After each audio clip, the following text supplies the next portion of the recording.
अस्सलाम वालेकुम फ्रेंड्स, स्वागत है आपका इस यूट्यूब चैनल जेके स्टडी मटेरियल में। जितने भी स्टूडेंट्स इग्नू में एडमिशन लेना चाहते हैं, चाहे ग्रेजुएशन हो, बीए बीएससी बीकॉम या फिर पोस्ट ग्रेजुएशन हो, अपनी लोकल कॉलेज में एडमिशन रखना चाहते हैं, ना ही आपको सीयूटी की जरूरत है ना ही किसी एंट्रेंस की। बस ग्रेजुएशन के लिए 12th पास होने चाहिए और पोस्ट ग्रेजुएशन के लिए आपकी ग्रेजुएशन होनी चाहिए। तो यहाँ पर हम डिटेल में डिस्कस करेंगे कि कैसे आपने एडमिशन लेनी है, लास्ट डेट क्या है, और जो मेन डाउट रहता है ना बच्चों का कि हम एडमिशन तो ले लेंगे बट पढ़ेंगे कैसे, एग्जाम कैसे पास करेंगे, सभी डाउट्स आपके मैं यहाँ पर क्लियर कर दूंगा। इस वीडियो को एंड तक देखना। देखो, इग्नू में जो भी स्टूडेंट्स डिस्टेंस मोड एडमिशन लेना चाहते हैं, बीए बीएससी बीकॉम बीसीए हो गया, एमए एमएससी एमकॉम हो गया, सर्टिफिकेट कोर्स हो गए या फिर डिप्लोमे हो गए, आप सभी प्रोग्राम्स में अपनी लोकल कॉलेज में एडमिशन रख सकते हैं। लोकल कॉलेज का मतलब ये है कि आप जहां रहते हैं वहां ही आपका स्टडी सेंटर होगा, आपकी एडमिशन इग्नू के थ्रू होगी, ना ही आपका कोई सीयूटी का एंट्रेंस की जरूरत है, ना ही आपके 12th में कुछ या फिर ग्रेजुएशन में कुछ ज्यादा मार्क्स की जरूरत है। सबको यहाँ पर एडमिशन मिल जाती है और ये डिग्री भी 100% वैलिड है। आप इस डिग्री के बाद गवर्नमेंट जॉब के लिए भी अप्लाई कर सकते हैं, आप यूपीएससी या फिर कोई और एग्जाम भी दे सकते हैं। जैसा कि पहला स्टेप रहता है एडमिशन कैसे लें, और सेकंड यहाँ पर स्टेप रहता है कि अगर हमने एडमिशन ले ली, हमें स्टडी मटेरियल कहाँ से मिलेगा, हम पास कैसे हो जाएंगे, अच्छे मार्क्स कैसे हासिल कर सकते हैं, क्योंकि जम्मू एंड कश्मीर में इसकी क्लासेस तो बिल्कुल भी नहीं होती, बाकी स्टेट में फिर भी कभी कभी संडे को हो जाती है, तो आपको गाइडेंस कैसे मिलेगी। तो आपका जो सेकंड डाउट है पहले मैं वही क्लियर कर देता हूँ, उसके बाद बाकी एडमिशन प्रोसेस में जाते हैं। देखो, जब अपना एडमिशन प्रोसेस स्टार्ट करोगे ना, फॉर्म सबमिशन में आपको एक ऑप्शन आता है हार्ड कॉपीज को यस करना, तो आप सबने उसको नो करना है। जब आप नो करोगे आपको इग्नू की तरफ से बुक्स नहीं आएंगी, क्योंकि इग्नू की बुक्स पढ़कर आप अच्छे मार्क्स हासिल नहीं कर सकते। वो आपके एक एक यूनिट के लिए एक एक बुक होती है, और वो बुक्स भी आपको बाई पोस्ट ऑफिस तब पहुंचती है जब आपके एग्जाम को एक महीना रह गया होता है या फिर आपका एग्जाम स्टार्ट हो गया होता है। तो इसलिए उन बुक्स का कोई फायदा नहीं है। जब आप उनको नो करोगे, आपकी जो एडमिशन फीस है उसमें ऑटोमेटिकली 800 to 1500 का डिस्काउंट हो जाएगा। अब आप बोलोगे हमें कहाँ से मिलेंगी फिर बेस्ट गाइड, बेस्ट नोट्स, या फिर हमें असाइनमेंट्स वगैरह भरनी पड़ती हैं, तो ये चीजें हमें कहाँ से मिलेंगी। देखो, टेंशन लेने की बात नहीं है, हर टॉपर की एक ही चॉइस है, वो है गुली बाबा। क्योंकि हर बार मैं स्टूडेंट्स को एक ही बात बोलता हूँ कि गुली बाबा की आप बुक्स लो, गाइड लो या असाइनमेंट लो, जो भी है, क्योंकि ये सभी चीजें उनकी वेबसाइट पर अवेलेबल हैं। आपको इनकी वेबसाइट पर, जो गुली बाबा वेबसाइट है, इस वेबसाइट पर लेटेस्ट अपडेटेड हेल्प बुक मिलेंगी, और आपको असाइनमेंट सबमिट करनी होती है, सॉल्विड असाइनमेंट्स मिलेंगी। बहुत से ऐसे प्रोग्राम होते हैं जिनमें आपको प्रोजेक्ट वर्क सबमिट करना होता है, तो आपको वहां पर प्रोजेक्ट वर्क्स भी मिलेगा। और मेन चीज जो सभी बच्चों की यहाँ पर डिमांड होती है, सॉल्विड क्वेश्चन पेपर भी आपको मिलेंगे, गेस्ट पेपर भी आपको मिलेंगे। सब कुछ इनकी वेबसाइट पर अवेलेबल है, वो भी डिस्काउंट रेट में।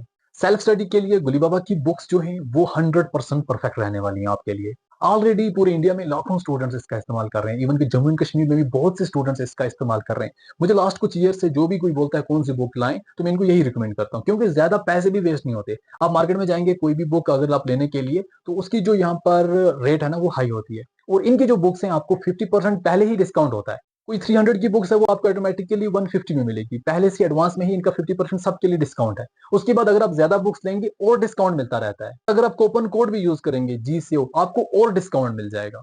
तो इसीलिए मैंने आपका सेकंड डाउट पहले ही क्लियर कर दिया कि आपको बुक्स, आपको असाइनमेंट्स, आपको जो भी प्रोजेक्ट वर्क्स हैं, सॉलिड क्वेश्चन पेपर हैं, गेस्ट पेपर हैं, वो कहां से मिल जाएंगे। तो गुली बाबा की वेबसाइट याद रखना, यहां से आप सिंपली ऑर्डर कर सकते हैं। अब अगर हम बात करें एडमिशन की, जुलाई सेशन की जो एडमिशन है ऑलरेडी स्टार्ट है, 15 जुलाई इसकी लास्ट डेट है। अगर आप 12th पास हैं, कोई भी एंट्रेंस की जरूरत नहीं है, सीयूटी की जरूरत नहीं है, आप सिंपली रजिस्ट्रेशन कर सकते हैं, आपकी एडमिशन कंप्लीट हो जाएगी। यहाँ पे बहुत से बीए बीएससी बीकॉम के प्रोग्राम्स हैं, यहाँ पर ऑनर्स प्रोग्राम है, सभी में आप एडमिशन ले सकते हैं। और यहाँ पर अगर आपकी ग्रेजुएशन हो चुकी है, आप पोस्ट ग्रेजुएशन कर सकते हैं, यहाँ पर भी एंट्रेंस की जरूरत नहीं है, सिंपली आप रजिस्ट्रेशन कर सकते हैं। और जब आप अपनी रजिस्ट्रेशन करेंगे, चाहे वो आपके अंडर ग्रेजुएट प्रोग्राम हो गए या पोस्ट ग्रेजुएट प्रोग्राम हो गए, तो रजिस्ट्रेशन के टाइम आपने जो स्टडी सेंटर चूज करना है उसका थोड़ा बहुत ध्यान रखना। स्टडी सेंटर अपना नजदीकी ही चूज करना, क्योंकि स्टडी सेंटर में आपको आपकी जो असाइनमेंट्स होती है ना वो टाइम पर सबमिट करनी होती है। अब आप बोलोगे असाइनमेंट्स कब सबमिट करनी होती है, तो मेरा व्हाट्सएप ग्रुप या मेरा व्हाट्सएप चैनल ज्वाइन करके रखो, लिंक आपको डिस्क्रिप्शन मिल जाएगी। जो भी अपडेट होती है मैं आपको यहाँ पर देता रहूंगा। तो असाइनमेंट्स के लिए डेट आती है कि इस डेट से पहले पहले अपनी अपनी असाइनमेंट सबमिट कर दो, क्योंकि आपके 50% मार्क्स सिर्फ असाइनमेंट के होते हैं, 50% मार्क्स आपके मेन एग्जाम के होते हैं। अगर कोई आपको 100 मार्क्स का पेपर है तो उसका आपको 50 मार्क्स असाइनमेंट के, 50 आपके यहाँ पर मेन एग्जाम के। 200 वाला पेपर है, 100 मार्क्स आपके असाइनमेंट के, 100 मार्क्स आपके यहाँ पर मेन पेपर के होते हैं। तो इसलिए दोनों चीजों का आपने ध्यान रखना होता है। स्टडी सेंटर जो आपका है उसमें आपने अपनी असाइनमेंट सबमिट करनी होती है। अगर आपका कोई साइंस का सब्जेक्ट है उसमें आपने प्रैक्टिकल्स देने होते हैं। बाकी यहाँ पर कोई क्लास वर्क वगैरह होता नहीं है, तो उसकी कोई जरूरत नहीं है। तो इसलिए आपने सेल्फ स्टडी पर फोकस करना है, जिसके लिए मैंने आपको बोल दिया कौन सी बुक्स आपने लेनी है। तो अब बात करेंगे इनके एग्जाम्स कहाँ होते हैं। देखो, एग्जाम्स भी आपकी अपनी लोकल कॉलेज में ही होते हैं, और जो आपका स्टडी सेंटर होता है ना, उसके बिना भी आप कोई दूसरा कॉलेज भी अपने एग्जाम के लिए चूज कर सकते हैं। जैसे कि आपको कहीं पता चलता है कि नहीं, मेरा कोई रिलेटिव इस कॉलेज में, यहाँ पर थोड़ी बहुत नकल हो सकती है, एग्जाम टाइम आप उसको अपना एग्जाम सेंटर चूज कर सकते हैं। या फिर कोई दूर दराज का स्टूडेंट है बट वो श्रीनगर में है, फॉर एग्जाम्पल कोई पुलवामा का है, अनंतनाग का है, वो श्रीनगर में है, तो आप अपना जब एग्जाम फॉर्म सबमिट करोगे तो अपना एग्जाम सेंटर श्रीनगर भी चूज कर सकते हैं। तो ये आपके लिए ऑप्शन रहते हैं।